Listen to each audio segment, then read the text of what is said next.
काले अंग्रेज ने ही हमको गुलाम बनाने का काम किया, हमें कभी अंग्रेजों ने गुलाम बनाने का काम नहीं किया है।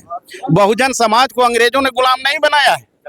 बहुजन समाज को गुलाम इस देश में रच बस गए काले अंग्रेज जो है उन्होंने ही गुलाम बनाने का काम किया। जमींदारी व्यवस्था में भी टैक्स वसूलने का कौन काम करता था? हमारे बहुजनों का जमीन को नीलाम करवाने का कौन काम किया है? इन तमाम बातों पर अध्ययन करेंगे और देखेंगे तो हमको न मुगल ने गुलाम बनाने का काम किया, न अंग्रेजों ने गुलाम बनाने का काम किया। अभी हमारी मौजूदगी है बोधगया में और आज अर्जक संघ का 8वां राष्ट्रीय सम्मेलन है और बहुत सारे अर्जक संघ के जो लोग हैं, नेता हैं और जो पदाधिकारी हैं, कार्यकर्ता हैं, सारे पर मौजूद हैं। जानते हैं कि आज अर्जक संघ का 8वां सम्मेलन में क्या संदेश जाएगा समाज के बीच में, क्या जाएगा संदेश समाज के बीच में? धन्यवाद मिथिलेश जी, और आपका चैनल जो मगध न्यूज है इसे भी धन्यवाद। आज गया के बकरौर में, बोध गया के बकरौर में अर्जक संघ का 8वां राष्ट्रीय सम्मेलन का आयोजन किया गया है। राष्ट्रीय समिति का चयन हो रहा है जिसमें नए अध्यक्ष, उपाध्यक्ष, कोषाध्यक्ष, महामंत्री और राष्ट्रीय समिति के सदस्य का निर्वाचन हो रहा है और निर्वाचन भी करीब करीब हो चुका है। नॉमिनेशन की प्रक्रिया भी पूरा हो चुका है। सभी लोग निर्विरोध निर्वाचित हो रहे हैं और यह जो अर्जक संघ है, समाज में विषमता जो फैले हुए हैं उस विषमता को समता में बदलने के लिए वैज्ञानिक सोच, प्रकृतिवादी समझ के साथ भारत के लोगों को आगे बढ़ाने का, मानव की एकता, समता, जो सांस्कृतिक दोष है वो सांस्कृतिक दोष को मिटाते हुए भारत को आगे बढ़ाने के लिए मानव की एकता और बंधुता के आधार पर आगे कार्य करना है। यह संदेश लेकर के आज के राष्ट्रीय सम्मेलन से लोग जा रहे हैं और इसे फैलाव होगा। हम पूरे भारतवर्ष में इसका फैलाव करेगा हमारा राष्ट्रीय समिति। और राष्ट्रीय समिति में यह तय भी हुआ है कि अर्जक संघ का जो मानववादी विचारधारा है, जो वैज्ञानिक समझ है, उसको राष्ट्रीय स्तर पर फैलाव करें और इसे विश्व स्तर पर ले जाएं। क्या बदलाव करना चाहते हैं? जो समाज के अंदर में जो विषमता है, मानव के बीच में जो भेद है, ऊंच नीच का जो खाई है, उस खाई को मिटाते हुए सभी मानव को एक समान बनाने का और सभी लोगों को ऊंच नीच की खाई को मिटाने का यह संकल्प के साथ अर्जक संघ आगे बढ़ रहा है। अब तो कहा जा रहा है कि भेदभाव जो है, ऊंच नीच का जो है, छुआछूत का, वो सब समाप्त हो गया, तो फिर भेदभाव कहाँ रह गया? ये तो आप जर्नलिस्ट हैं, आप अच्छी तरह से आप समझ रहे होंगे कि आप भी जर्नलिज्म करने जाते हैं, लोगों के बीच जब मिलते हैं और जो सामाजिक विषमता कायम है उससे आप पूर्णतः अवगत हैं।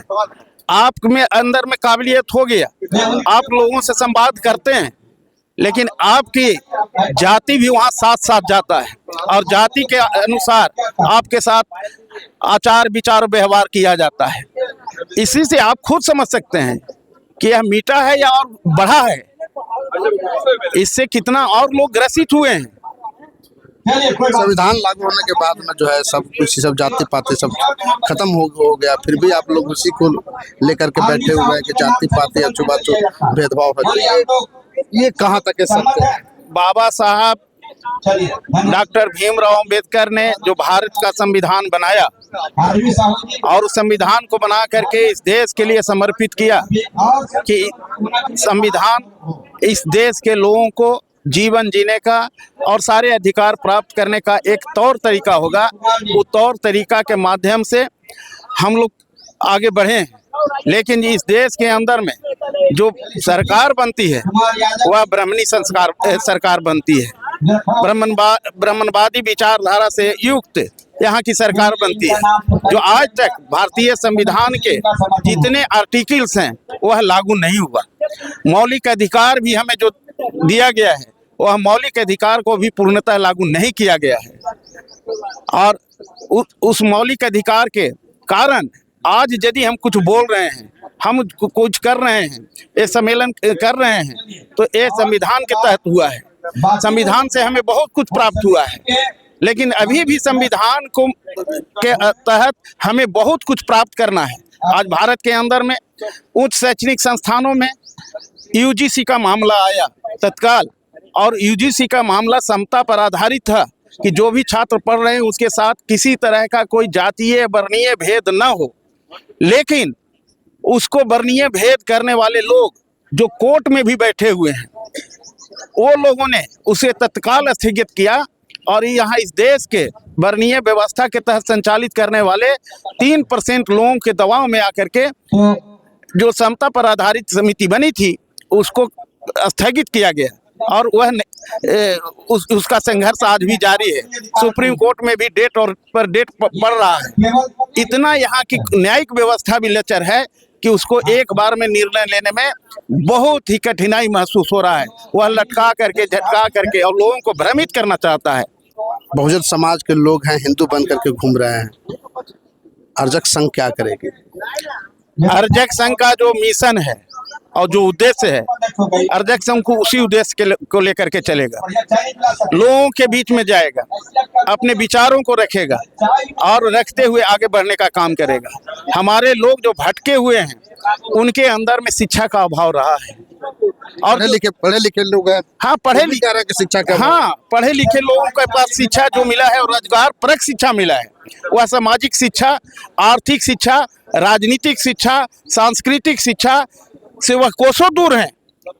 वह पढ़ लिख करके अपनी नौकरी प्राप्त किया, उस नौकरी से अपने बाल बच्चों को पेट का पालन पोषण कर रहे हैं, घर मकान बनाने का काम कर रहे हैं, अपनी चेहरा चमकाने में लगे हैं और नौकरी बचाने में लगे हैं। आप लोग क्या कीजिएगा? हम लोग उसी भेद को खोलेंगे और उन तक पहुंचने का भी काम करेंगे कि आप इस बात को समझिए कि हम जो शोषित और पीड़ित और ऊंच और नीच का जो भेदभाव है एक संस्कृति के तहत है, और वह जो संस्कृति है, भेदभाव वाली जो संस्कृति है, उसको मिटाते हुए मानववादी जो संस्कृति के साथ आप आगे बढ़ें, साथ दें और इसको आगे बढ़ाने का काम करें। बहुजन समाज के लोग हिंदू राष्ट्र बनाने की भी मांग कर रहे हैं। उसमें जो है न सिर्फ आप लोग कह रहे हैं कि इस तरह के जो ऐसे ब्राह्मणी संस्कृति को, उसको भेदभाव है, उसको मिटाना हम लोग को काम है। तो ये बहुजन समाज के लोग हिंदू राष्ट्र की मांग कर रहे हैं और आप जो है दूसरा मांग कर रहे हैं। ये कैसे? बहुजन समाज के लोग जो हिंदू राष्ट्र के मांग करने की बात आप कह रहे हैं, वो कौन लोग हैं? वो लोग हैं जो आरएसएस के गुलाम लोग हैं। आरएसएस के मानसिकता से गुलाम लोग सत्ता के मलाई सिर्फ खाना जानते हैं, वह समाज के लिए चिंतित नहीं है। वैसे लोग आरएसएस के एजेंडा के तहत जिन लोगों ने जीत करके गया है वह गुलामी कर रहे हैं, लेकिन यहाँ इस देश का बहुजन जो है वो उसे स्वीकार करने के लिए तैयार नहीं है। बहुजन ये चाह रहा है आजादी, और इस देश के अंदर में आजादी मिला तो अंग्रेजों से आजादी मिली, लेकिन इस देश के अंदर में सबसे बड़े जो अंग्रेज, काले अंग्रेज बैठे हैं, उससे आजादी की लड़ाई प्रारंभ है और एक दिन आजादी मिलेगी। इसी विश्वास के साथ अर्जक संघ अपनी कारमा को 1 जून 1968 से लेकर के आज तक वह संघर्ष में है, और आर्थिक विपन्नता में भी अर्जक संघ ने अपने मूल्य उद्देश्यों को कभी भटकने नहीं दिया, उसको लेकर के आगे बढ़ने का काम किया। कौन है काला?